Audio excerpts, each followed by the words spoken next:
அவனை கேஜிஎஃப் அனுப்புனது கருடனை கொல்றதுக்கு. ஆனா அவன் போனது கேஜிஎஃப் ஆள்றதுக்கு. அதுக்கு முதல்ல கருடனை கொல்லணும், காட்ஸ் கிட்ட இருந்து தப்பிக்கணும், எல்லாத்த விட முக்கியமா ஜனங்களை தன் பக்கம் இழுக்கும்.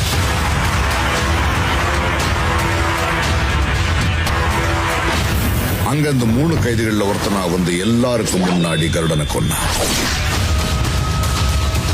வானரம் காட்ஸ் துப்பாக்கியை பிடிச்சு நின்னப்போ அது வரைக்கும் தலை தூக்க பயந்துட்டு இருந்த ஜனங்க ராக்கி மேல நிக்கிறத பார்த்ததும் காட்ஸுங்க தலைகளை மிதிச்சு முன்னேறினாங்க. மக்கள் ராக்கிய சுல்தானா ஏத்துக்கிட்டாங்க.